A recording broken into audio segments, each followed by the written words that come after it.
think I'll be here. She had another engagement. Was it Jocelyn? Well, welcome to the strategic planning meeting tonight. Roll call. Mr. Barringer is not going to be here. He's working this afternoon.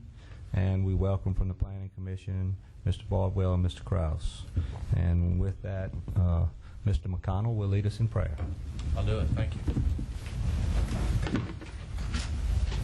Father in heaven, once again, we thank you for the many blessings that you have given us. Thank you especially, Father, for turning Ernesto away, for dampening him, for calming him down, and for turning him away from us. We still need more time to recover, Father, and we thank you for that blessing that you have given us. Thank you for the beautiful weather we're receiving. It's a little bit warm, but we're enjoying it all the more, and we appreciate that as well. Please give us the wisdom, the guidance that we need to do your work, to do the people's work. And Father, we thank you for the Gonzales City Council, because for once they have an agenda more controversial than ours, and we appreciate that.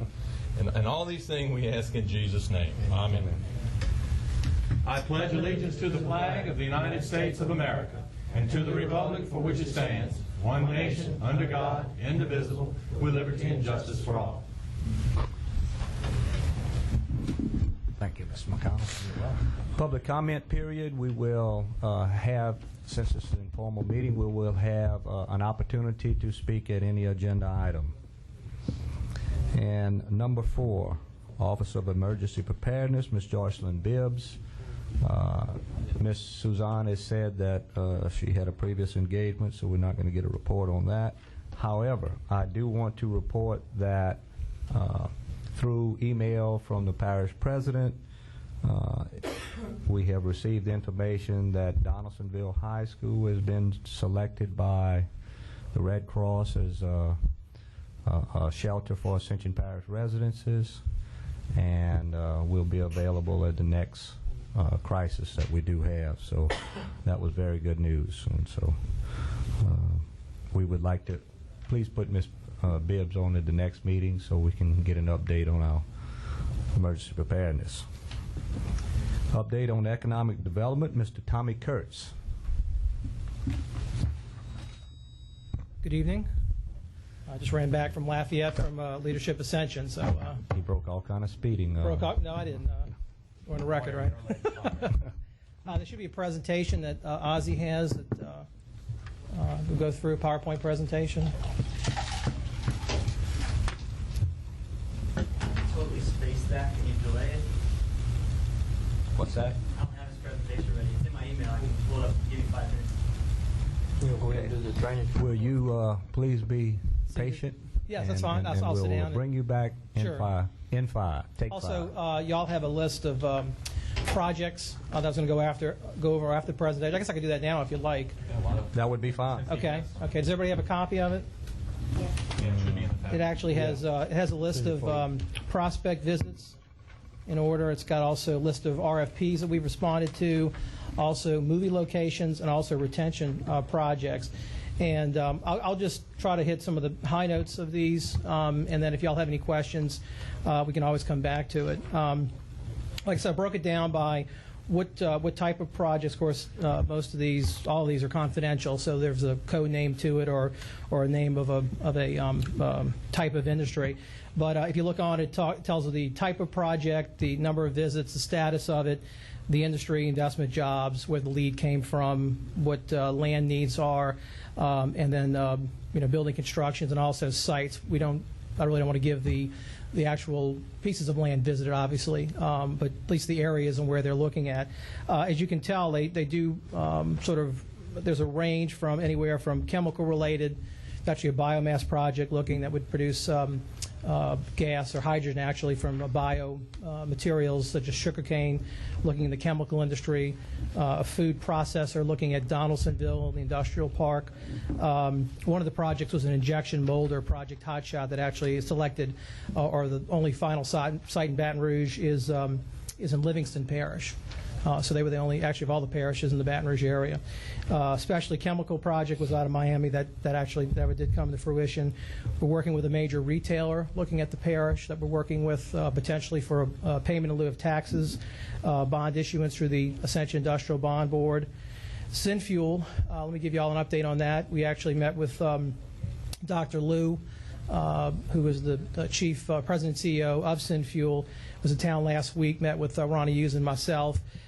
In mid-September, there's a meeting in Houston as part of a sister city agreement with the province where Shanghai is located, in basically going over to China and then having a delegation come here and set up a sister city relationship. But Synfuel is in on the progress now in the sense that what they're doing is they're filing permits with DEQ. All the options on the property are contingent upon them getting permits. So the groundbreaking will not be until the summer of next year because they expect the permitting process for DEQ to last at least 12 months. So that continues on. Let's see, the liquid bulk storage facility. This is a tank terminal looking at one of the plants, the property around the plants to store. Is that the IMTT? No, this is another project. It's another similar to IMTT. And actually, we have a project that that is a lead through the state that may be able to, partner with this other company. So we were able to make the two companies talk to one another, already a customer. So that could even be a larger project. That's a $27 million facility and about 30 or 40 jobs. I think that's on here. 43 jobs. And then security company is one that we worked. In fact, Kent was familiar with it, that went to St. Charles. They tried to negotiate the old school building, I think in Donaldsonville. I think it was the old high school that was there, and couldn't come to agreement with the school board. So they went to St. Charles, but could potentially come back. We have an ethanol plant looking also at the parish. Be $1 billion investment. Ethanol's hot, obviously, right now with the price of gas, obviously gasoline. And then one of the things that we've been working with, trying to provide assistance to Donaldsonville, is the Riverfront project. And actually, Kent met with we had a developer in town out of New Orleans that we toured the Donaldsonville area, who's done some condo development in New Orleans, to show the interest potentially in Donaldsonville for condo, or at least a low-rise development. So we've had 17 prospect visits. If you add all these up, of course, Synfuel is a major number on this, but it's 1,800 to 1,900 jobs. Once again, does that mean all these are going to come? No. Does it mean one may come? Well, we know Synfuel's coming. Even though it'll be a few years, but some of these other ones, I would say probably 50% probability that we'll at least get half of these. So once again, it's an economic development like business. It's a game of odds, and sometimes depending on other situations out of our control. Once again, it just depends on the situation. But we're working, Edie, myself, we're working extremely hard on all these projects, and we're putting in catalog all the buildings and sites, which I'll talk about when we get to our presentation. On the RFP list, which I won't go into a lot of detail, we get leads from all over. We get leads from local realtors. We'll get leads from the Baton Rouge Area Chamber. We'll get leads from Department of Economic Development. Some just come into us. But as you can tell, basically every part of the parish, besides the residential areas, are covered in regards to us submitting sites. Some ask for only 10 acres. Some ask for 100 acres. It just depends. So I won't go into all these, but in all these, as you can tell, that do not say eliminated or dead are all active projects. And in site selection, sometimes you'll never hear back from the consultant. You'll submit sites, and then you'll get a call. I may get a call tomorrow on one of these. They want to come in tomorrow. So it's just the nature of the game. Third page are movie locations. As you can tell, I think I reported last time, Dallas, I believe, decided, even though we look at Lamar Dixon, to possibly do a cattle shoot. They ended up, I think, doing to Shreveport, filming the Shreveport area in Texas. Great debaters I've not got an update on. Bonnie and Clyde is one that we think Ascension will probably win in the regards of setting up a headquarters. It's a $20 million film. They really like Donaldsonville, and they're looking to possibly set up on the East Bank somewhere. We're working with them to try to find a very large house to put the crew in, nearby warehouse to possibly build sets. But we feel very confident. We've been working extremely hard with the producers of this film, and the shooting would begin sometime in probably mid to late fall. So that would be a big score for Ascension Parish with Bonnie and Clyde. And if you look at some of these other ones too, we are submitting and we're cataloging sites of all the. There's a database that the LA Cap Film, which grew out of the Lacada Group, which is the Regional Economic Development Association group. We have been putting probably about over 100 pictures so far of scenes in Donaldsonville, scenes of Gonzales, so that when they search on that database, they can then pull up particular categories. And then we're storing them in our archives, too. This has never been done before in the parish. So if you look at it, we responded to a lot of RFPs from the state and also from the Leucadia group with Ascension Pictures, with Bonnie and Clyde, probably at least the largest one. There is a film, which I'm going to talk about in our presentation, $1 million microfilm called Dream Boy, one of those they call art films that is looking to shoot the Germania plantation in Donaldsonville, like the old sugar mill that's still there, which we didn't even know was there until we went and drove it. So there's some scenes in the movie that could possibly be shot there and also in and around Donaldsonville. So Donaldsonville's becoming a really hot area, at least for when film, if it's an older period going back to the 30s, 40s, and 50s, it does provide that genre for those type of films. Last page are business retention projects. As you all know, and I'll talk about this in the presentation, retention in existing industry is your bread and butter. You need to take care of your existing industry. We have a calling program, and we have a database called Synchronous that we're maintaining the information, and I'm going to talk about some of the results. We actually have some results from the companies that actually have expressed how they feel about the parish. Do they have room to grow? What percentage are going to grow? And this is just out of 21 to 22 visits. But we are working from, like I said, we have a couple of chemical plants to a company, steel support company. We're in competition with another part of the state where they have a plant. We may have to put an incentive package together to try to keep them and keep that expansion, rather, in Ascension. One of the advantages we do have over this other area that we're competing against is the fact we're in the GO zone, Golf Opportunity Zone, which provides significant tax credits, whereas this other location is outside of the GO zone. So hopefully that will be in addition to whatever, if we have to put a local package together, would be about 50 jobs and about a $7 million investment. We have a consultant coming in on Wednesday from Ernst & Young representing a local chemical plant. We don't know who it is, where we potentially could get an additional expansion. And you all are familiar with the Homeless House project that we worked with Kevin Kelly, zoning variance they had some issues with, that we felt was a very important project and would be a significant impact on tourism in the parish and bringing people in. So anyway, I was going to do the presentation first and then do this, but that's fine. So any questions on any of this? Go ahead. I'm sorry, Tom. Yes. Yes. Yeah. Yeah, Mr. Kurtz. Chemical plants. You mentioned, expansions and trying to keep them here. And I know we got a couple PUDs that's approaching the chemical industry. And I've talked to plant managers, and I think plant managers are letting us know that, that could burden some of the expansions that's in future process, so. Right, we've actually had meetings with chemical plants. I think it was about 7 plant managers we had meetings with about a month ago concerning a particular PUD, but PUDs in general, especially the development along Highway 30 and 73. And it does pose a problem. It actually, as I'll show you all in this presentation, it actually comes up as basically in every interview that we bring up. They are concerned about residential encroachment, and it could affect or will affect, or they even tell me has affected potential expansions. So, as you all know, you're the elected official. Right. It's always a constant balance between business and residential, especially for the zoning commission. But obviously we represent economic development, so we have to be balanced also. But we also realize that we have to keep the plants and keep what you have. Either keep in mind also, and this is a controversial issue, but and a lot of parishes in Louisiana are facing this because of our tax structure, but we want to bring in more industry. I don't mean just bring chemical, as you've seen from the things that we've tried to bring in, from a food incubator to movies. The idea is to diversify the economy because you want more taxpayers that are business taxpayers than residential, because you do get more from the business side. So that's our job in economic development, to try to bring that in, not bring in residential. Ours is to bring in and help grow business. So I would just tell you to keep that in the back of your minds. It's a very important issue, and as it continues to evolve, it could cause us to lose some expansions in the coming years. Yeah, it's a very strong issue that we need to look at hard. Absolutely. We're going to go to the presentation, Ozzy. Is that okay? Do you have a question, Ken? I'm sorry. That's fine. Let's do that. Okay, and then some of these questions may be answered by the presentation. Ozzy, which way?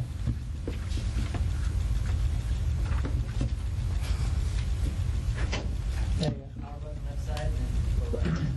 Left side? Side. Third side. Right here. Come show it. Come show it. You're after my one. Oh, I'm sorry. Okay, that'd be good. All right. Okay. These are the key operations that are going on at ADC. One of the things that actually Ozzy's department has been very helpful to us is we're cataloging all the available buildings and sites in the parish, working with LACDB, which is a local commercial database, and also working with the GIS department and trying to identify the larger sites in the parish. We've identified large parcels, and one of the things that we'll be working on under the foundation, which we've created, and I'll talk about that in a second, is to begin the process of certification of a site, which has been done in other communities. Only 2 in Louisiana. We'd be the 3rd one to do this. So basically looking at a site that is quote-unquote certified, that is available for industrial. And I don't mean all chemical. It could be steel mill, it could be distribution, but it'll be done by a national site selection consultant that would prepare the site, would look at topography, phase 1 environmental, so that your community, in essence, has a site picked out for a large project, and it helps cut the time of site selection from 3 to 6 months and gives your parish an advantage. And we've talked to both Entergy and the Baton Rouge Chamber that would help us pay for this, because obviously it's to their benefit to have a certified site. But the only 2 parishes that have even done this have been Ouachita Parish for a large, actually Richland, I'm sorry, next door, in North Louisiana, and then also Tangipahoa. Tangipahoa is doing theirs. I actually worked on that when I was at Greater New Orleans Inc., and now the parish took it over after I left, but for an automotive plant. So we're encouraging all the parishes in Baton Rouge to do that, because it helps cut the time down. I mentioned about cataloging movie locations in the parish. We've been promoting the food incubator, and we think we're up to 3 tenants now. We have 2, up to 3. And once again, I mentioned about we had a condo developer in looking at the Donaldsonville Riverfront project. One of the things that the board will be voting on in the fall, and it's the board of the ADC and also the foundation that we set up, which, by the way, we have committed we have $130,000 in commitments from the private sector, and we've raised $50,000. And this will be part of a 6-point plan that we're working on that the board will vote on in the fall. Our early contributors are ETEL, the Baton Rouge Credit Bureau, and Entergy. This is what we're calling the Ascension Advantage Plan, which is a 6-part plan. Some of these we're already in the process of doing, but it's a 3 to 5 year plan. It includes the food incubator, a certified mega site for Ascension, working on a business plan, an economic development business plan, separate from a strategic plan, but we'll look at the industries that we're targeting and looking where the parish is deficient, whether it be roads, sewer, water, whatever else, and what can sustain those companies. The film industry development, which we're already doing, but we want to buy additional equipment and look at the possibility of a larger database with scenes, and also do marketing in coordination with the Leucadia Group for national marketing for the film. Our traditional business attraction program, which will look at putting together available sites for potential business park development, and also your traditional day-to-day marketing of the parish with the Baton Rouge region. And then also looking at specialty chemicals, looking at a downstream industry plan for the chemical industry. These would be more higher end, not commodity-based chemicals, working with the plants. Once again, this has to be voted on by the board, by both boards of the foundation. Majority of the funds raised for this 6-point plan will be from the private sector, so that it's a public-private partnership. As you all know, the parish funds the ADC for the day-to-day operations. This would be looking forward and giving Ascension an advantage as part of the Ascension Advantage Plan. Of course, we went over all these, but on prospects, current projects, 17 prospect visits, which I said are all cataloged here in the sheet. And a total, once if you include Synfuel, which is the majority of it, but over $6 billion and 1,900 jobs. We've applied to 18 RFPs so far this year, and you all have all the list of the different types of operations. The movie locations, we've had 6 scout visits and 8 RFPs we've submitted out. And once again, the biggie would be the $20 million Bonnie and Clyde movie. Business retention and expansion, we had 22 visits between Edie and myself. And of course, I mentioned some of the projects we're working on. Now, we talked about last time the synchronous software that we purchased. As a matter of fact, The Baton Rouge Chamber has currently also purchased it, so we'll be working with them as a regional collaboration. But of the 21 companies that we visited, here are some of the results from existing industry in Ascension Parish. 83% have emerging or growing product life cycle. That's a very good figure, okay? Very good figure. Even though we know there's been downturn in the chemical industry, it appears, at least those of you who do work in the chemical industry, I'm looking at Todd, obviously, but it's fairly strong, at least right now, from the companies that we're visiting with. Majority have been in business for 25 to 50 years. 71 expect new products in the next 2 years, which means potential, obviously, for growth. Majority, 55%, do have room to expand. And once again, roughly out of the 22 companies that we visited with, probably 2/3 were in the chemical industry. The other were other types of manufacturers. 73% report company sales increasing, and here's the big number: 2/3 expect to expand in the next 3 years. All good numbers. 70% of the facility is adequate for expansion. 3/4 have a positive local opinion that's shared by their corporate headquarters, which means those that have operations here, their corporate headquarters also have a positive business climate opinion of Ascension Parish. As Todd had expressed, is concerned with residential intrusion on facilities. It came up a lot during, especially the meeting on the chemical plants.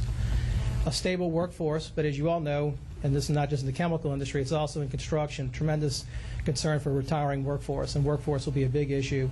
And one of the things that would be looked at our business plan. We're looking at industry for the parish. The highest rankings went for the police and schools. Lowest went for zoning and roads.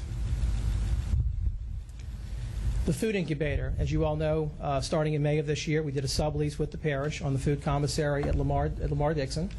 We have 2 tenants currently using the facility. We actually have somebody looking at the facility tomorrow, which looks very promising.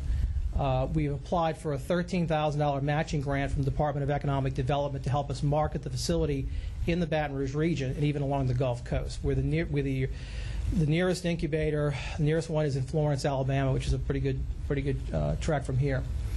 Edie and I attended the Louisiana Restaurant Association food show in New Orleans, which is a big food show every year the Restaurant Association hosts, and we've got a lot of potential prospects that we'll be working on. Ozzie and his group, Betty Robert, did a 21 on 21 special on the incubator, which actually we've been using as a marketing piece in promoting the facility. We've also, are planning to, we haven't done the application yet, there's a matching program for the Louisiana Incubator Association for a matching grant for equipment that we would go out and it's a 10% match that we would, which is not much, for potentially for a flash freezer or some other piece of equipment at the incubator. We would put up 10%, like I said, get a 90% match up to $50,000. And we've had about a dozen companies that have toured the building. So that's a summary of what we're working on. Any other questions? And by the way, once again, I keep pushing our website. We have a lot on our website. It's been a great tool for us in promoting it, putting information on there, and our minutes are on there, the meeting presentations are on there, and of course all the demographic information, and of course we link to the parish's website. And I can't compliment Ozzie and his staff again. They've been a tremendous help for us on getting aerials when prospects have come to town, and been a great help to us. One more question. Sure. You didn't mention anything about the LAA, the airport. Well, go ahead. You're hearing Right. new things about it now.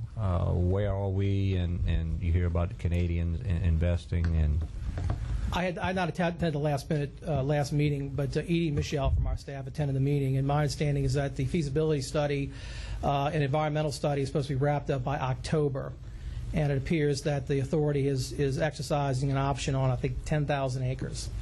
So that's what I know. Maybe some things behind the scenes that I'm not familiar with, but that's what was reported at the meeting, which I think was just a couple weeks ago, from what I understand. So. And I'm just curious, the studies that have been done on probably for the past 5 years on the airport property and everything, does that give you, or do you have access to this information? And is that an advantage because they're doing environmental studies, they're doing other things to bring in other businesses? It could be. You talk about maybe for the mega site being there possibly? Or well, whatever. I mean, it could. It doesn't really, I mean, unless there is some project that we're working on that may need air cargo, but the facility is years off. Mm-hmm. Most of the projects that we'd be working with would be wanting to break ground in a year and be up and running in 2 years. The LAA is another, I think, 5 to 7 years off by the time it's complete. I think that's what, from what my understanding is. So we've been working with them, but it's not. We haven't been. Once again, they're a separate organization. We work with them, but it's not. We have not been given any information. I mean, nor really we requested it.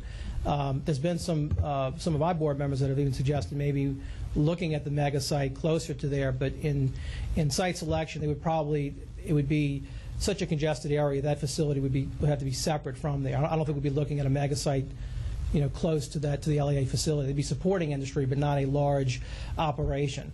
And of course, it's further in from the transportation arteries until, as you know, 3127 could be 4-lane. I understand there's some talk, especially in the last few months, of progress on that. But we have not been intimately engaged on the LA besides attending the meetings and like I said, just being updated on what's going on. Well, and continually as we talk to investors and everything,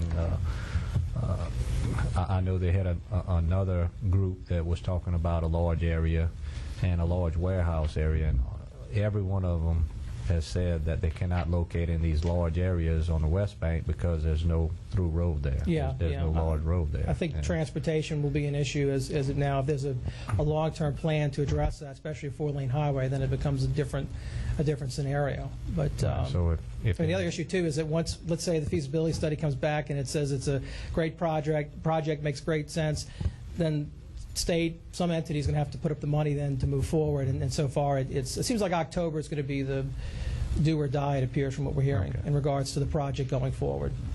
Thank you very much. So we'll see. Sure, thank you. Appreciate everything you're doing. Thank you, Tommy. Any other, excuse me, Tommy? Mr. Bardwell. Sure. Tommy, you mentioned in your presentation about the criteria and the ranking for zoning and roads.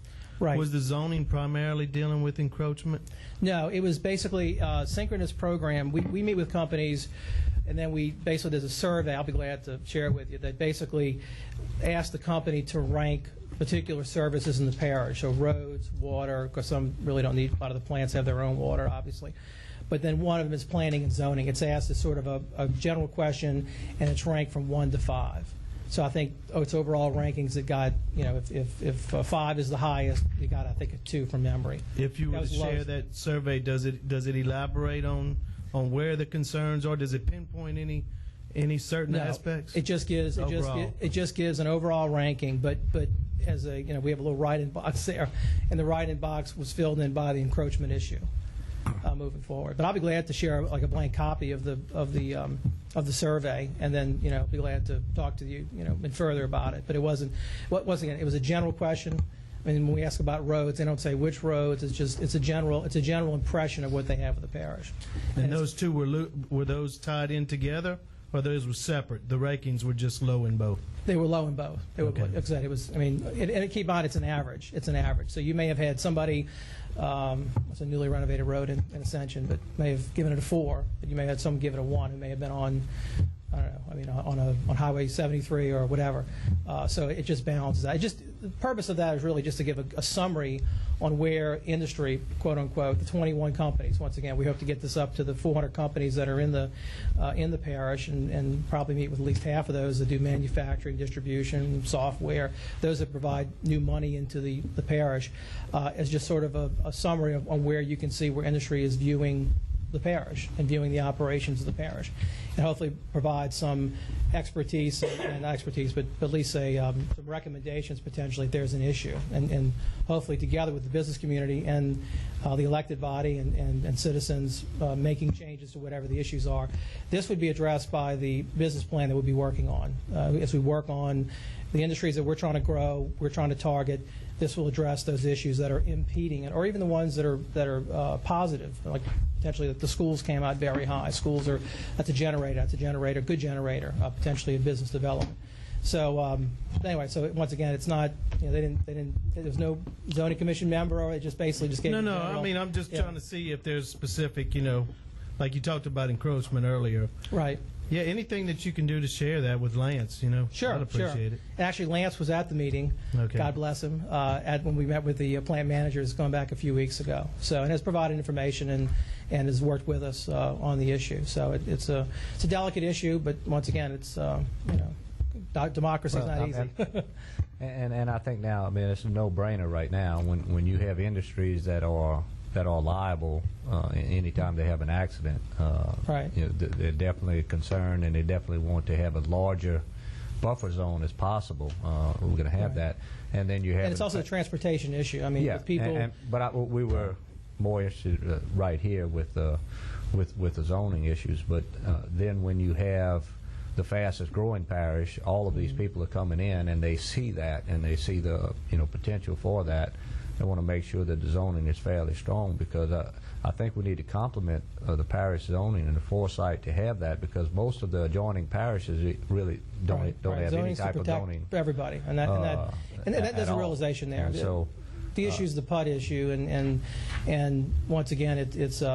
I don't think it's as much. You say PUD, but location. Right, the location is that it's not that we have a PUD ordinance. Right. I think it's more or less the locations that we're talking about. Right, and good development, wrong location, at least for the plants. And of course, the concern is with people on the transportation arteries. That's even not only just the buffer issue, but just the transportation issue with trucks coming down some of those highways. It probably makes for a very dangerous recipe. Tommy, could you get us a meeting, an informal meeting with the people involved, obviously maybe some members of the Planning Commission, some of the people in strategic planning, that we could just have a round table and do some discussions on that to see where we can make a happy median for this. Well, and let me say this: the Ascension Chamber Board, I think, is meeting this week or next week to pass a resolution asking both the parish and both the parish council and the zoning commission to weigh these issues as we move forward on this development, but also other potential developments. So it's becoming once again, for us, it's becoming a retention issue, business retention expansion issue. And I know for the chamber, it will become a policy issue. But I'd be glad to. Like I said, we met about a month ago. We had the 7 plant managers there. Lance was there. The attorney, I forget the attorney's name that represents you all, O'Neill. Barrington, okay. He was also there, and it was a very good meeting, very productive meeting, and they knew. There was, basically going forward, they just wanted some commitments from the chamber and the Economic Development Organization that it was a major retention issue, and they wanted, their voice heard. So, we told them we will be there to express that, but you also need to express, that issue, and I understand that they have been. But I'd be glad to set that up. I don't know if this is the appropriate venue in a strategic planning committee meeting or just a separate meeting with a. It would probably be better as a separate meeting where you could sit around and take some maps and more of an open forum type thing to share information, share concerns from the zoning standpoint, and then have the industry share their concerns so that we can look at it and try to come somewhere where we know where we can work together a little better on this. And we're a blessed parish with having the industry and the residential growth, but it's not easy. Right. Okay. Thank y'all. Thank you very much. I think everybody sees now the value of good economic development group. We appreciate all of that happening, Mr. Kurtz and Ms. Edie. Number 6, drainage ordinance. Mr. Sonji, you want to get up here? Good evening. We had some concerns as we brought it up at the last council meeting, and decided to bring it back to strategic planning to have any questions answered so we could try to settle this and move forward and get something done in drainage ordinance. Yes, sir. I think the primary concern was relative to the fill restriction and the ability of DPW to make case-by-case waivers. There was some discussion about stating that if it was an individual home and it was 2 feet or less or something, that they wouldn't be bound to it. Mr. Rue and I met and discussed this and just determined, rather than putting numbers in the ordinance that we would just leave the ability for the director of the Department of Public Works or his designated representative to approve waivers on a case-by-case basis. So if you go to section 6, Roman numeral 6F, you'll see that we put that allowance in there. Bill, help me out. Were there any other? I think that was the primary issue.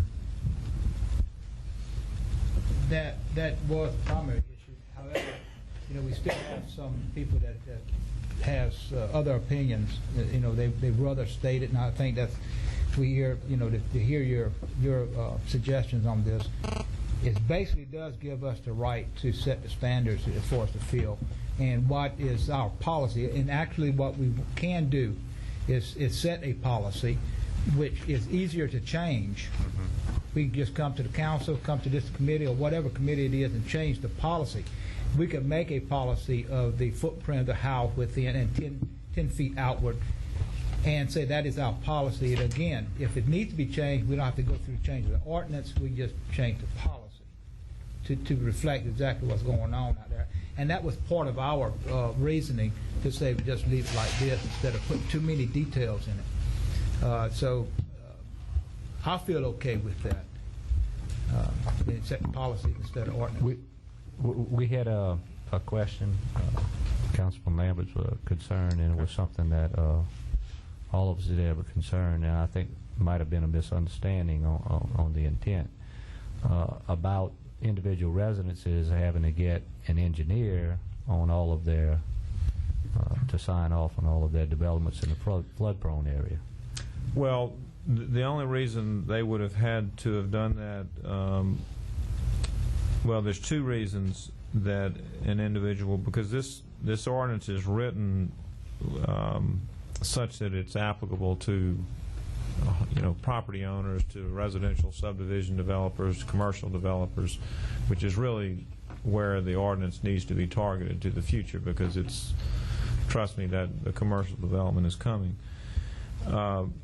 But there's two mechanisms that could force a private owner to have to get an engineer. One is if he chooses to reroute a channel or to fill in that overbank flow area that we've determined is so critical here, or if he is in the 100-year floodplain and needs to haul in fill.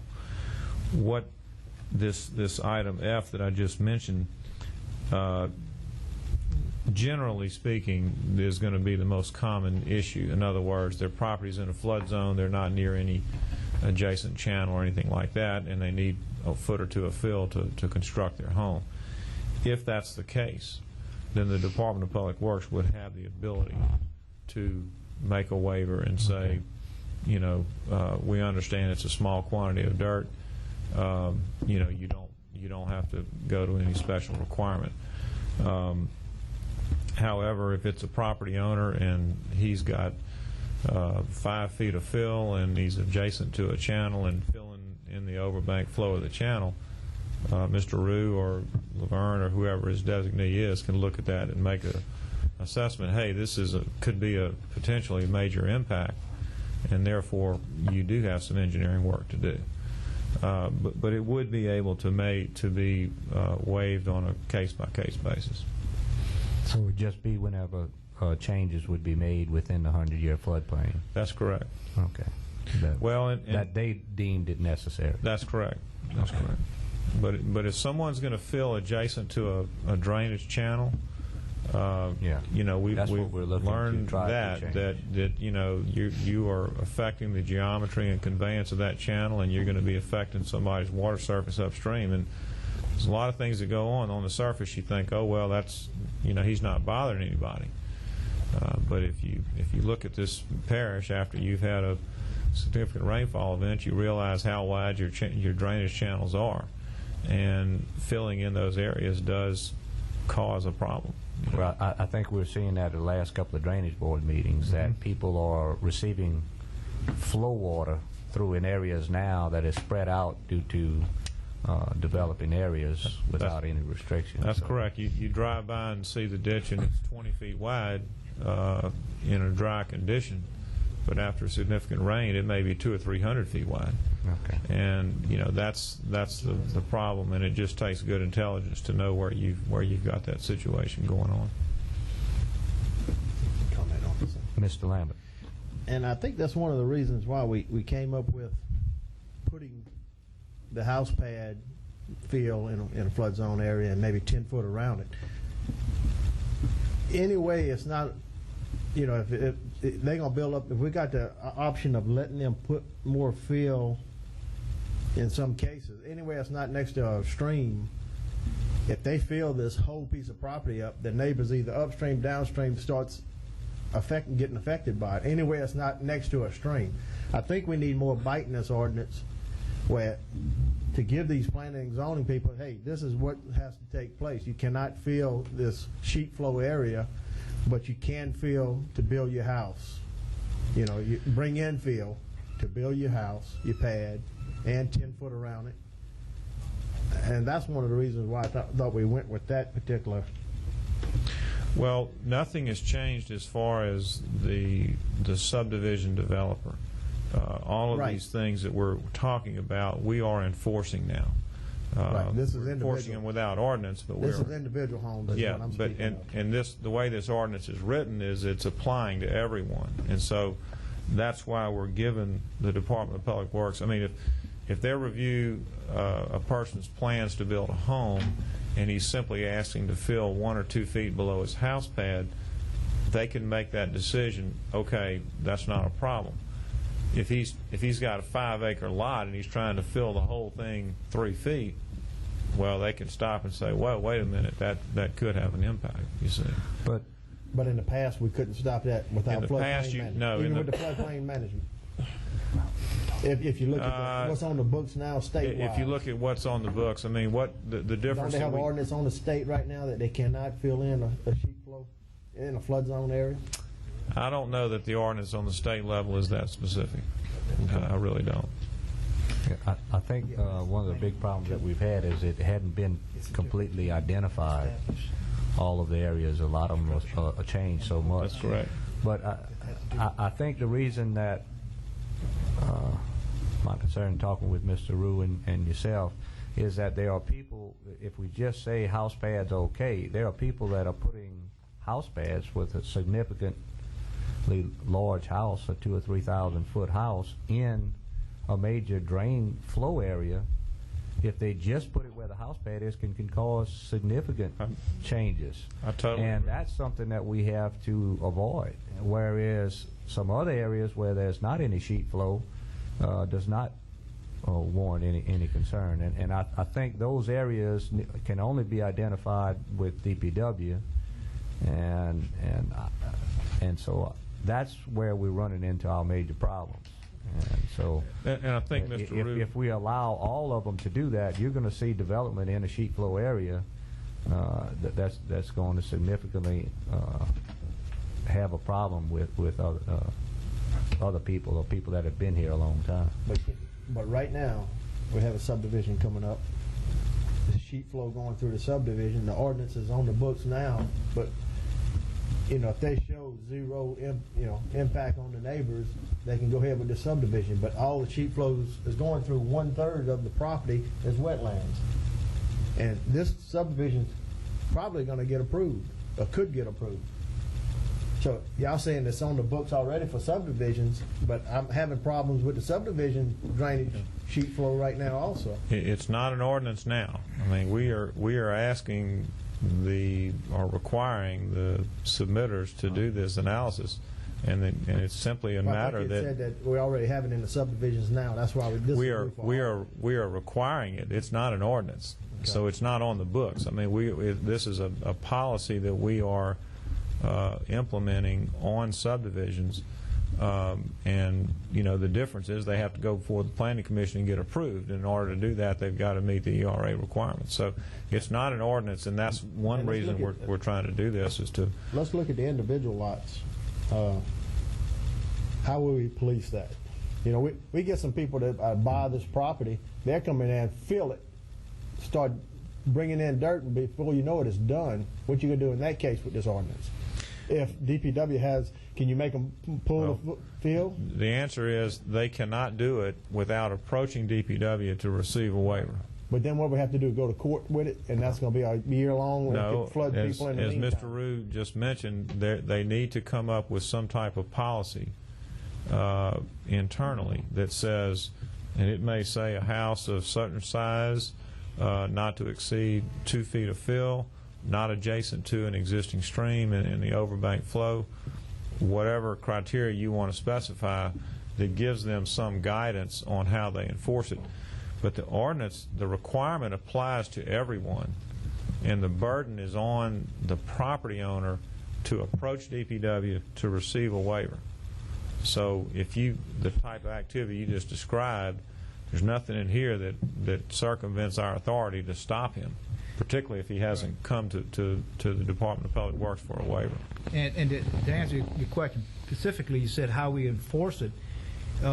He may get by with it for a short time based on doing something without an address. But once he puts an address on there, that's our key to go out and look at the property. And that's why we have a floodplain management associated with addressing. So anytime an address is requested, floodplain manager looks at it, sees the area it's in, and if a red flag goes up, if it's in below the base flood, they actually go out there and look at it. They see anything going on.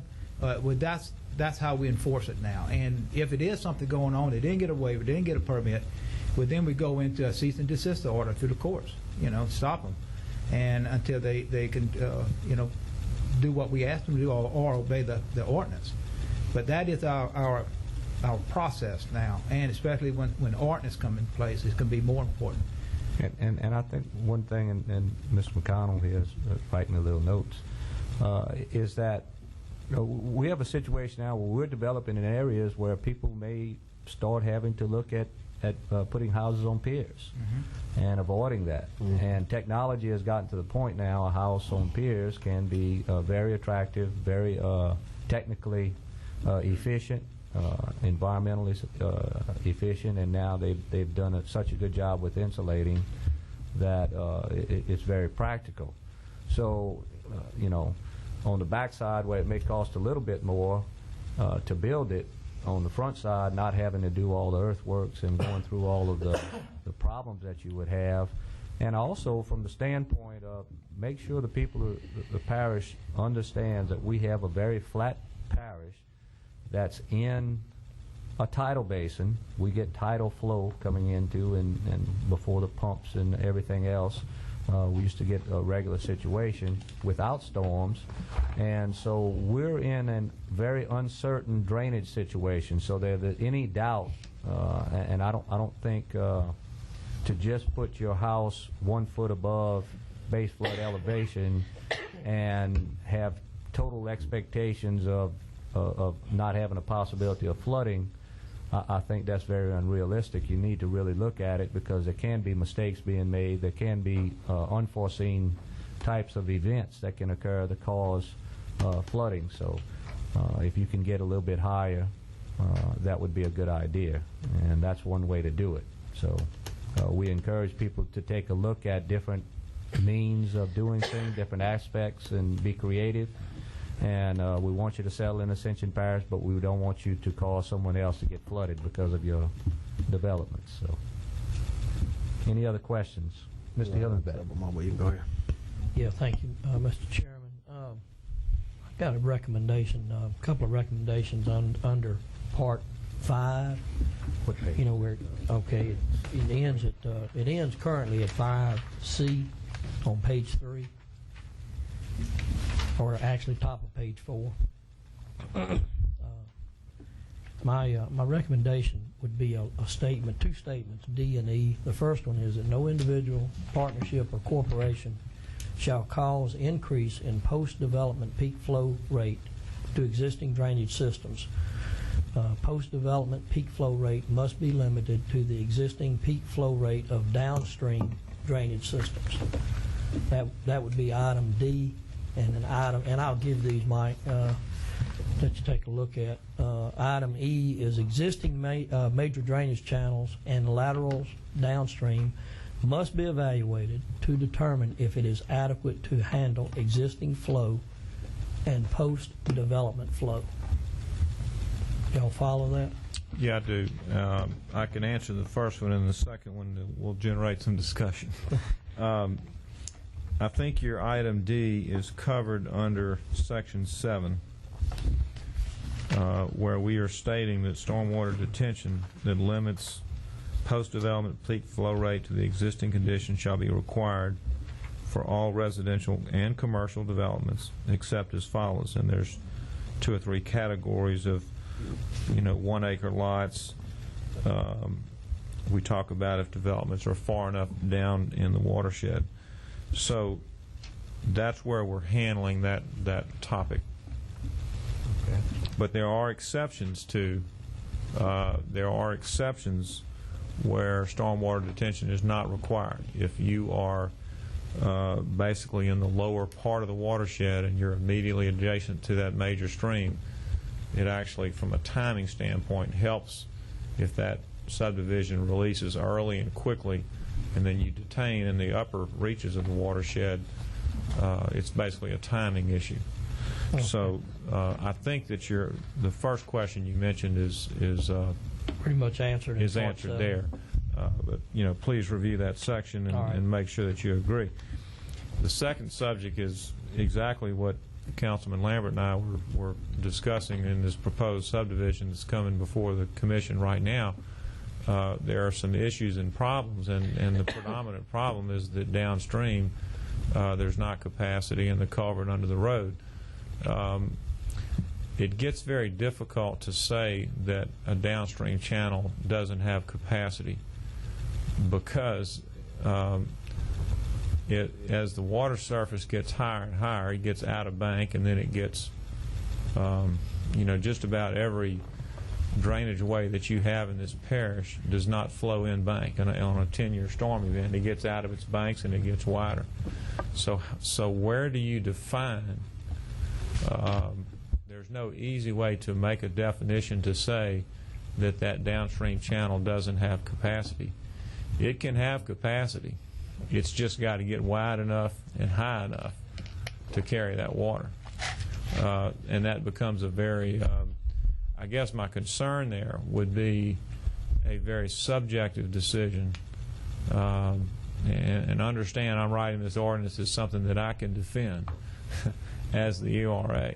Right. But that gets to be possibly a very subjective opinion about does that downstream channel have the capacity to handle the water. Well, when you say subjective, your opinion, my opinion, that's debatable. But if it's studied and if it's evaluated, then we would have that information to make that decision. Okay, but so how high is high? In other words, let's say that in the parish it was pretty common for most streams to convey a 10-year storm what we call in bank. In other words, below the top bank of the ditch. Then you could basically say that to approve a development where the water's getting out of bank would not be acceptable. That's fine. But what you have in Ascension Parish, literally, is that every stream gets out of bank on a 10-year event, just about every one. So once it gets out of bank and it becomes 50 feet, 75 feet, 100 feet wide, where do I draw that line to say that ditch is capable or not capable of handling? You see, that gets to be a very difficult, gets difficult to define. What we're trying to do is to say that that detention is required, and therefore if you're not increasing the peak flow off the site, you may not be improving the situation downstream, but you're certainly not making it any worse.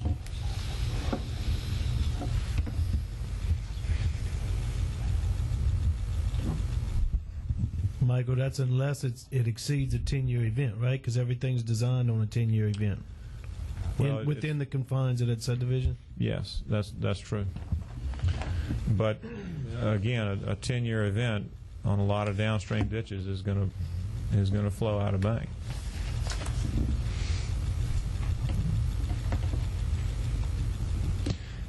I understand your concern, and it's not that I don't agree that some provision should be there for the commission to be able to say, hey, we just can't keep approving subdivisions when there's not downstream capacity.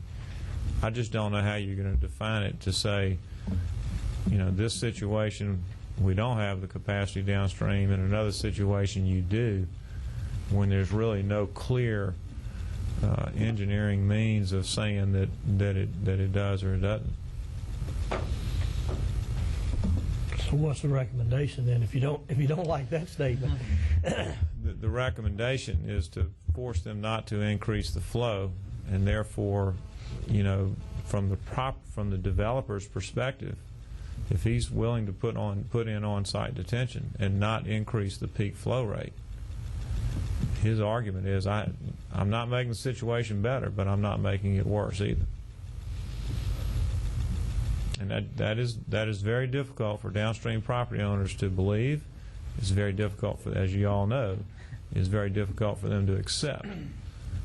But you know, this is science, and it's, you know, it's proven. If it's designed right, it can be done right. Wait, Mike, on the same subject, liability-wise, who's liable if this doesn't work? It becomes the developer's gone. It's just homeowners there against the previous homeowners that's there. Who is liable? Is the parish liable, or is your engineering firm liable because y'all said it would work? Well, I think the design engineer for the developer, I believe the statute of limitations is, I'd have to check and see, but I don't know if it's 5 years or 10 years. But there is a period of time where that design professional for the developer is liable, and you know, if we're negligent in our review, yes, we are liable as well. The actual end liability falls on the parish, obviously. Because, you know, we have some subdivisions, especially in the northern part of the parish, Prairieville area and stuff like that, are experiencing what's supposed to be zero impact, and all of a sudden they get water where they never got water before. And, you know, it's old subdivisions. So, you know, it's kind of a, from what I'm hearing, it's a civil matter between the homeowners, and, you know, the developer's gone, so, you know, it gets to be a battle. You know, that's why we need to look at this. You know, if we're going to approve these subdivisions, we need to make sure that it's, you know, it's not going to affect, you know, anybody upstream or downstream. right. I'm certainly not against development. I just want us to protect the existing homeowners. That's my big make thing. sure that they. And I think we need to be careful. There's some situations where we have an older subdivisions that, through maintenance problems, that's causing some of the drainage problems that we're having. Right. And so we're having subdivisions that have gotten to the point where, through maintenance of the surrounding areas, or lack of maintenance or upkeep or whatever, and some of these, you know, people have been here a long time, and now they're experiencing flooding, and we need to make sure that we are diligent in reviewing and getting these laterals and major drainage ditches in those areas to the maintaining them, right. which is what we're getting out of the new subdivisions. You know, they are new, and so therefore they drain very well. So I think we need to try to address this, and it's not always whether it's a new subdivision or old subdivision. A lot of times it's a maintenance issues. We need to please address that in some way, shape, or form, and I think we're doing that now. Bill, through DPW, y'all starting more maintenance programs to getting these laterals done. Well, even the detention policy is probably only about 4 years old. So you've got a lot of subdivisions that were built prior to that, you know, and maybe they have a lake that people drive by and think that it's a detention facility because the developer built a lake. But if it wasn't designed as a detention facility, it's not doing any good. So, you know, it's very difficult for the public to look at a subdivision and understand what were the rules at the time, and to look at what we're doing today, and to understand that, you know, the product that we're getting today is you know, way ahead of where we were. But, that's hard for people to understand when they've got a problem, and, the subdivision may have been built 7 years ago and houses are still going up right now. And they may be thinking, well, it's still happening, but the actual infrastructure was put in, 6, 7, 8 years ago before there was a detention policy. So. Any other questions or comments? Yeah. Excuse me. Thank you. Under Part 7, Mike, Part A, I thought we had talked about, and this thing, I know this is getting so convoluted, it's been back and forth and all around, but I thought that we had talked about a 25-year storm frequency for a 24-hour duration. And specifically under Part A where it says peak stormwater detention systems that limit the post-development peak flow rate to the existing condition peak flow rate shall be required for all residential and commercial developments. What's wrong with putting in and shall be designed for a 25-year storm frequency for a 24-hour duration? We did have that discussion at a prior meeting, and the directive was for me to get with Bill Rue, which we did, and CJ, and we discussed this. We have the ability under Section 5B4, which is page 3. Now, I'm switching gears a little bit on you, but I want to understand what we're doing for that higher degree of protection. This is the section of the ordinance that's trying to protect the public upstream of a development when there's a stream going through the site, such as Keystone or some of these, is that we're saying for major streams, this analysis, the ERA may require this analysis to be based on a higher storm frequency than the 10-year, particularly when the difference between the 10 and 100 years is greater. Mr. Rue and I discussed that in lieu of just coming out stating that would be 25. We agreed to leave the language the way it was because there are certain sensitive basins where it may be prudent to ask for a 50-year or 100-year, and this language gives us that ability.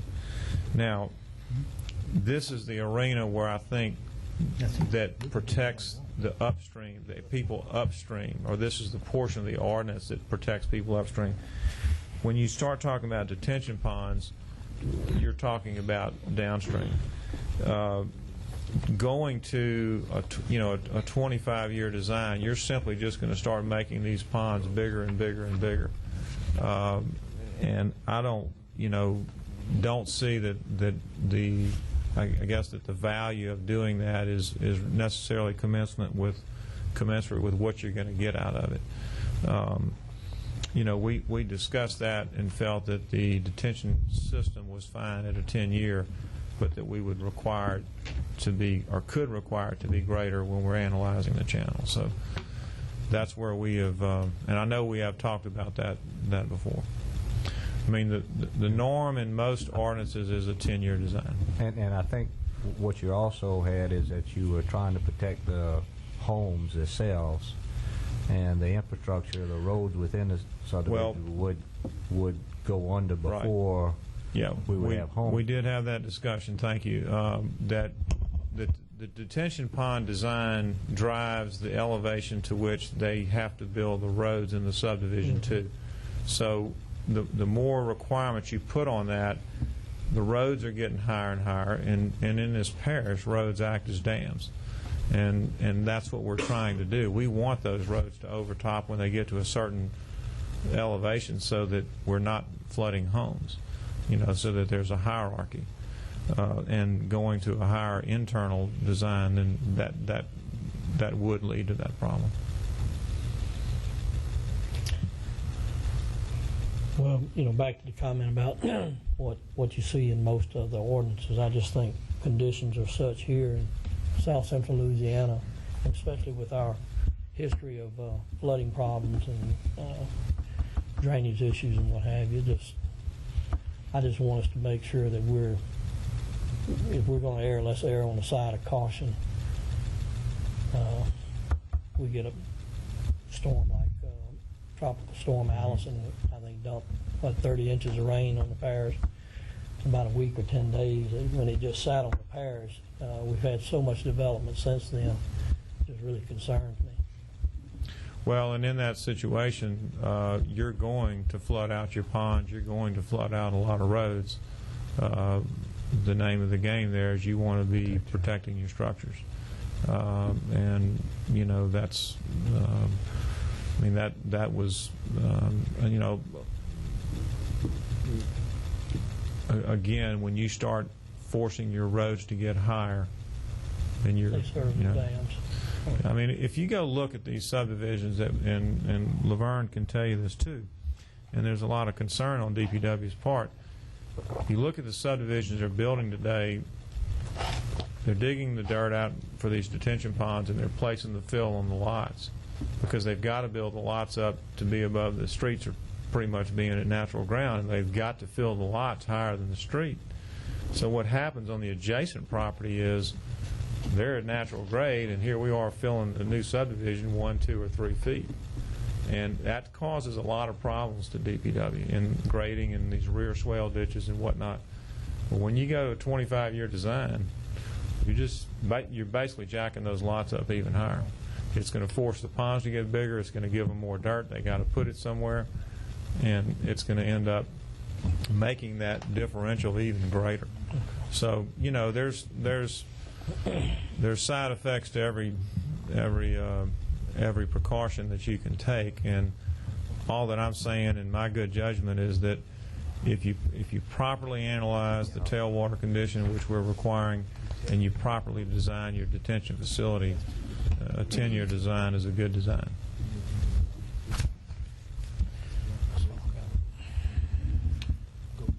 Chairman, Mike, on this waiver on the case-by-case study, as far as engineering on individual homes, I'm not talking about a subdivision, could DPW look at this and say whether or not he needed an engineer or not? That's correct. That's yes. I'm understanding that right. It gives us the same latitude to, okay, you know, to review and say, well, this condition doesn't warrant a. Okay. Now, just to give you an example of that, we mentioned a minute ago. You know, you can have if you put a single landowner or something like this, an individual pad or whatever. No, you don't need a design. However, you got some individuals with just one. You've built his house on it, as in the case you're aware of on Bayou North East Road and all, where you can say, before you do anything, you're going to need to give us a design because you're doing your house pad. I mean, your house construction, but it's on 10 acres of land, and you're redoing the whole 10 acres. Okay. So in that case, we could require. That answered that. And can I comment on that too? Sure, man. Let's suppose you have a property owner who's going to build a big house. He needs 3 or 4 feet of fill, but he has a large piece of property and he has a stream running through it in the back.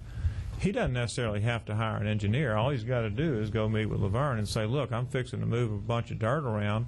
I'm not going to haul it into the site. I'm going to go dig it back by the creek and widen the creek, and I'm going to move it and fill it for the house.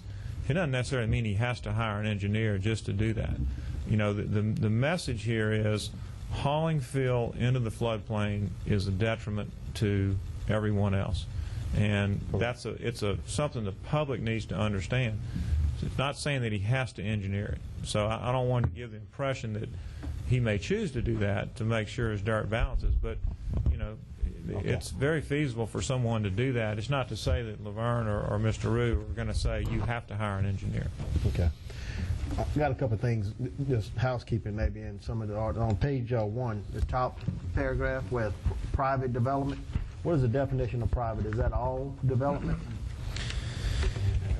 Well, that would be, you know, by private property owners, not the government. And everything but government. Yeah, and I think Willard Cointmont had made that statement that a lot of these requirements are based upon private developments, and you know, if the parish is trying to widen a road or improve a road or whatever, you can get caught up in some issues where, you know, technically this may apply, but it really wasn't intended to apply. We're just trying to define that this is intended for private property owners that are making improvements to their property. And on page 3, the top paragraph, it basically, you know, saying that the existing water surface profile shall not be substantially altered as a result of development. And who is going to make that call? Okay, slow down. Let me. Page 3, top paragraph. Protecting of existing watersheds. Shall not be substantially altered. That's going to be the engineering review agency. Okay. When commercial plans come in to the permit office, Lance typically sends those to us now. And we don't really have any much basis of ordinance to know what to ask them to do. We're generally looking at it saying, you know, where is this going to drain to and does it make sense? What this ordinance is going to do is it gives Lance the ability, as these commercial applicants come in, say, here's the drainage ordinance, you've got some engineering to do. But basically, the engineering review agency is the one that's determining that or checking that. And on that same page, on 3, the engineering review agency may allow for a minimum increase in profile in cases where the development may be restricted from making improvements to lower the water surface profile. I just want to make sure we don't have any loophole right there where engineering can maybe make a variance on it. And I just want. Let me explain why that's there, because we had a case in a subdivision where this happened. Let's say that a person is going to develop a subdivision and it's adjacent to a stream, or maybe they don't own the other side of the stream, or for whatever reason they don't have the ability to widen the stream.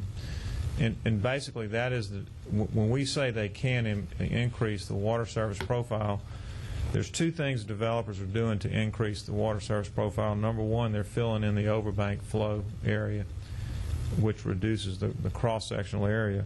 The second thing is they are putting culverts. They're putting a new road across that drainage way and putting a culvert there. Well, a culvert is not as efficient as an open channel. It has more losses. So both of those things force that profile up. The only mechanism the developer really has to correct it back to where it was is to widen the channel. Okay? Some instances we've had, they just physically can't do it. Alignment, not owning the property on the other side, whatever. So in those cases, we simply looked at it and says, look, if you'll put in this size culvert, the loss or the increase is only 0.05 of a foot or 1/10 of a foot. We look upstream, are there any structures, that type of thing, and make the judgment. But that's only happened one time in our 3-year tenure. But as the engineers review this that have to do the work to submit to us, it's very similar to the other waiver condition.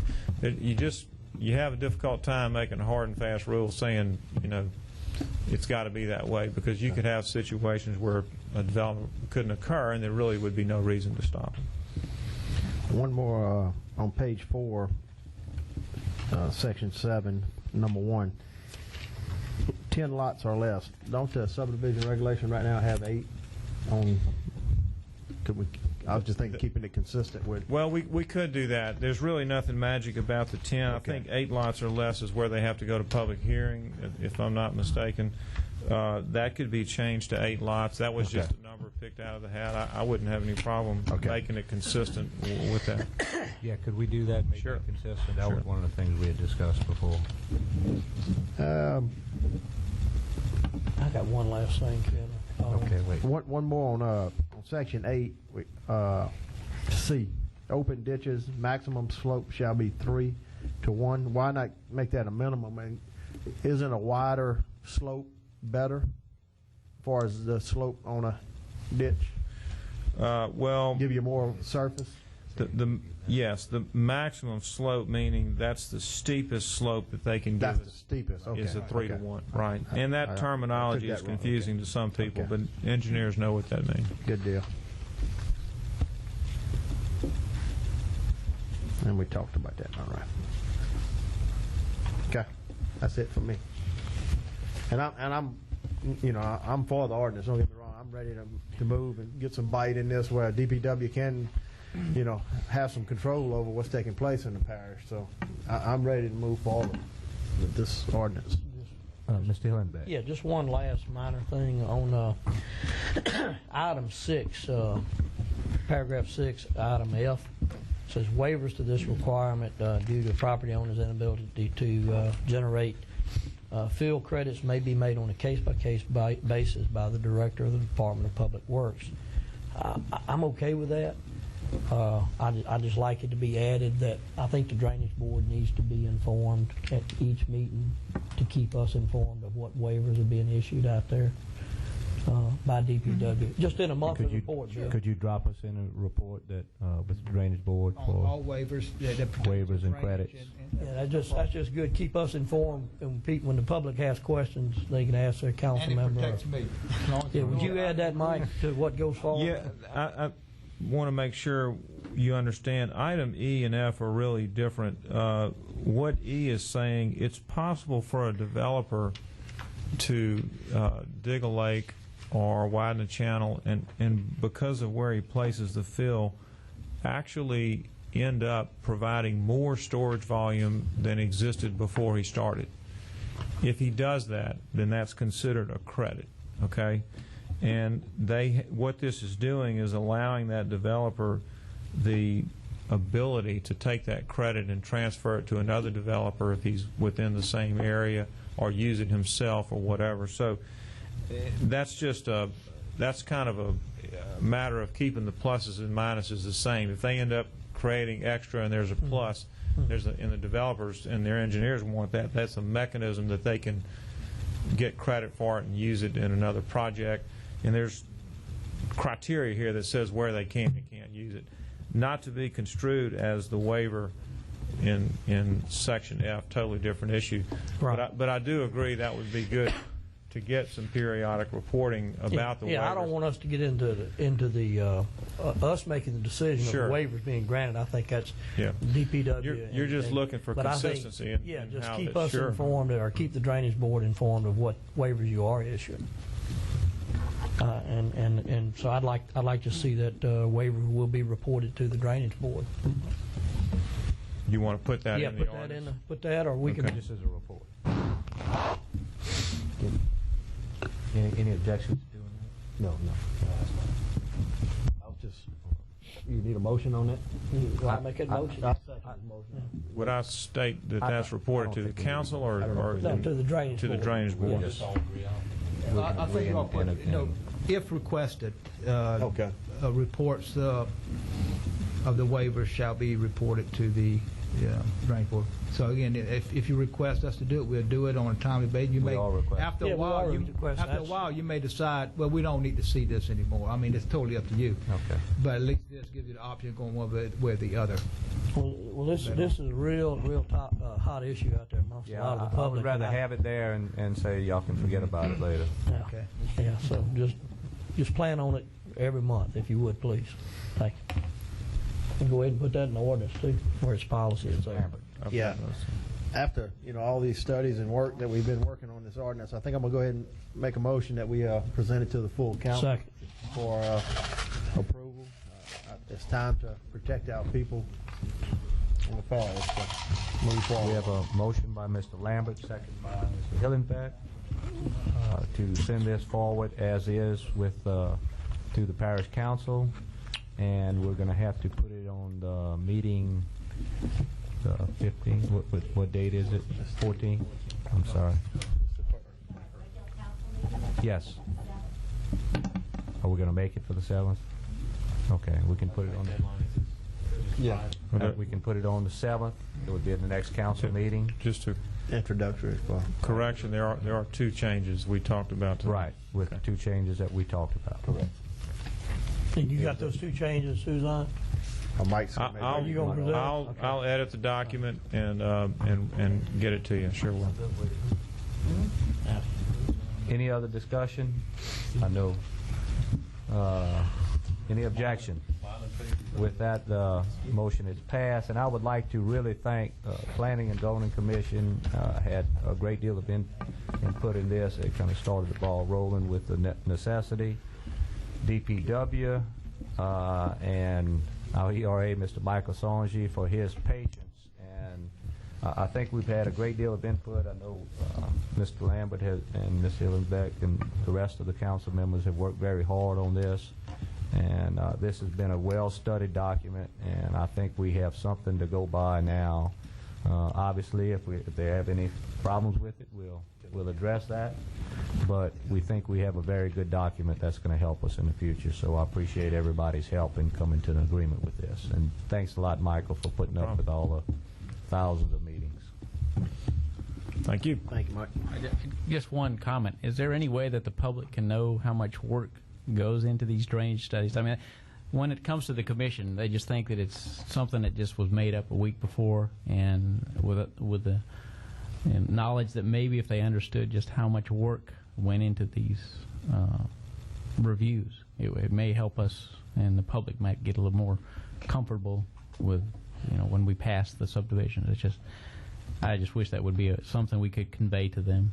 Well, and I think the discussions we've had the last few months on this ordinance kind of gives people a little insight. And you're also starting to see some developments now that have been approved and are not being developed because they're not meeting the criteria. They're having a hard time meeting the criteria, and they're not allowed to be developed yet. And so that's good news for the parish from the standpoint of either people need to meet the criteria or they can't develop, and we're starting to see that a lot more now from that standpoint. So we're getting there. Obviously, we're never satisfied, but I think we're heading in the right direction. I appreciate everybody's assistance. And with that, a report by the Planning and Zoning Commission. Mr. Chairman, I don't have much. We just sent y'all, the council, quite a few ordinances that we have been working on, and we began working on. We're still looking at zoning throughout the parish. We've done quite a bit in the northern part of the parish already, and we've got some recommendations for changes to zoning there, and we're still looking at. We've got quite a bit left to do parish-wide. We're also looking at the sign ordinance, and those things should be coming. Well, the sign ordinance will probably be a couple months, and then, I know there's things going on in subdivision ordinance committee, but I'm not ready to talk about those yet. I mean, I don't know much about what's going on with them, so I'll just leave that alone right now. Okay. And we would like to ask you to go ahead and bring things that you're going to bring to the council, bring it into this forum so we can have some discussions first before we send it to the council. I know about the electronic things that always got to the council, and we didn't have a chance to banter that back and forth. There's no problem with it at all. It's just that we can ask our questions a lot more freely over here and get some information from you guys, and some insight as to why we need to do this, and so that we can transfer that to the other members of the council. I think it'll help us in getting things a lot quicker. Okay. We'll send that back. The other thing, we have been asked to have a meeting with a few council members, a few planning commission members, and zoning, and Board of Adjustments, along with the staff. And so, Michael, if you can get with Lance and try to arrange a suitable time for that. And this is really requested by the Board of Adjustments as something to get, and the council members, to get everyone together, and just to make sure that as we go up the line and down the line that we're all on the same page, and that if we see any problems, it gives us a chance to change or take any obstacles away from things that you need to do. So. Sure, I'll get with Ms. June and get her to set that up. Okay, thank you. All right. Any other discussions with planning and zoning? And Board of Adjustments is not here tonight. New business. Any new business? Okay. Old business. I've got one item or a couple items. Yes, Ms. Dillon.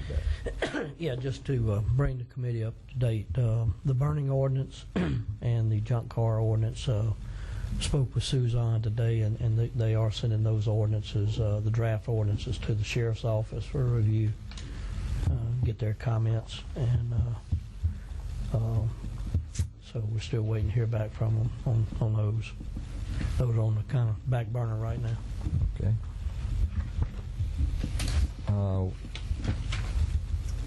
Any other old business? I have a couple of things.